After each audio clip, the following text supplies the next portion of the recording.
I'm Anna Pomazanna. I'm an architect, educator, and also sometimes I do urban planning. But mostly my focus right now is on sustainable materials, circular, bio, and geo-based materials. Um, I was educated as an architect in Ukraine, in Kharkiv. I got my bachelor's degree and then I got my master's in Germany, in Berlin. And there I also worked for 4 years until 2022 when I decided to move back to Ukraine and join the team of Kharkiv School of Architecture, where I was developing and teaching course on architectural typology, and I also started my own architectural practice. The full-scale invasion has completely changed my career path because before the 24th of February 2022, I was just working in an architectural office in Berlin, Kleihaus and Kleihaus, and I was quite happy with my work. I was developing some new skills. But after the full-scale invasion started, I felt like my work doesn't make that much sense anymore, especially knowing what's happening back at home and that my home city of Kharkiv is being destroyed and so many people has been displaced. And that's what the point when I decided first that I need to go back to Ukraine and that I need to put all possible effort into thinking about Ukrainian reconstruction because that's what my profession can do in this case in if there is a war. I went back to Ukraine. First, I started teaching, but then I also started looking into different opportunities to um, develop certain projects and also connect to reconstruction. I was working with the reconstruction of a damaged school in Kiev Oblast.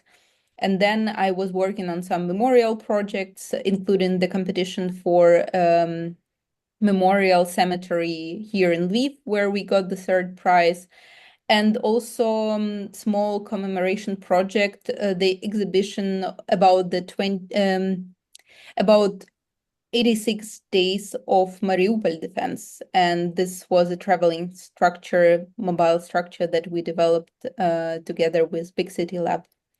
So, and after all of that, the next step was, of course, to try to work with something even, let's say, more scalable. And I think that competition project that we did for the memorial in Lviv was a big inspiration to start working with earthen materials because that's where our team firstly proposed in Ukraine, working with the rammed earth structure. And that gave me a lot of inspiration, and I started looking into different opportunities to learn more about this material. I took part in a summer school by BCMA in Brussels. And then I invited my colleague to make a joint application for the Bauhaus Earth Fellowship. And that's how I came to this project and how my story with the earth began. Our proposal was to study and to experiment with war-related pollution in Ukrainian soils, especially in the war-affected regions. And we were studying different contamination profiles in Kharkiv Oblast, where we also took some samples. And then in between Lviv and Berlin, we were doing some experiments, doing testing, also chemical testing, but then also working on earth-based materials such as compressed earth blocks. And right now we are developing our first built structure, which has also to be this kind of an experimental structure here in Lviv. We're not directly working here with polluted material, but we are working with waste streams of soil from excavated earth from the building sites. And here we're also developing everything from scratch. We have Dutch machinery from Oscom company that allows us to press our own bricks. And so we literally are starting from the brick. We're pressing it ourselves, and then we are developing it into our structure, which we want to be completely done out of reused materials and certainly geo-based materials such as earth.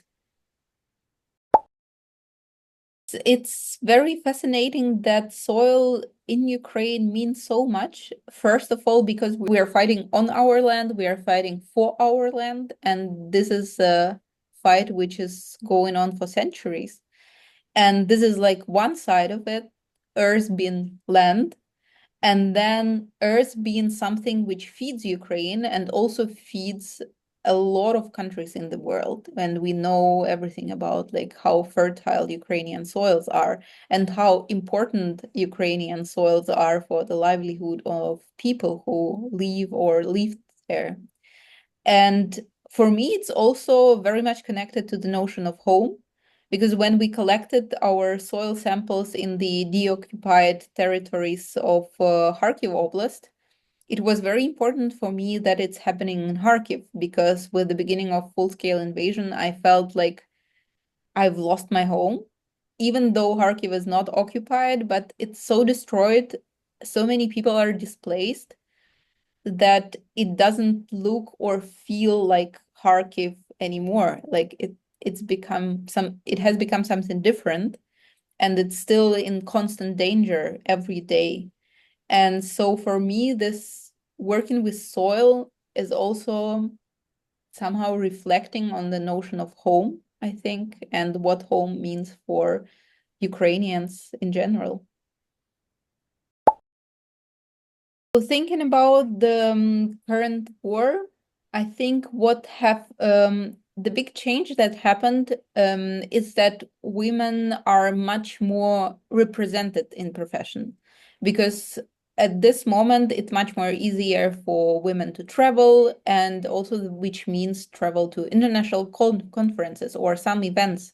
And suddenly not the, let's say, the boss of the office goes somewhere, but some women who are doing like different kind of job or were before underrepresented, or they are taking over the new businesses, or they have more responsibility, or they take new roles simply because there is as we know, during mobilization, a lot of men also join the army, and those who stay in Ukraine and keep working, it's not so easy for them to travel and to represent our country, for instance, in different countries in Europe. So I think the question of representation definitely changed during the war. If I compare my experience in Ukraine and in Germany, I think there's people in Germany, because this gender-related questions are circulating much longer in the society, in media, in education. Of course, they know more about discrimination, they know more about gender pay gap, and so on and so forth. But still, even in Germany, when you see the distribution of roles inside the office, maybe sometimes it's even worse, I would say, than in Ukraine, because there's like, look at almost any architectural office and you will see that the founders, the partners are mostly men.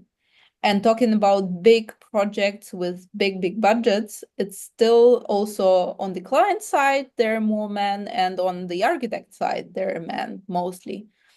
So even though there is, I would say, more awareness about this gender discrimination, but I don't think that the structure of the society is much more different than in Ukraine.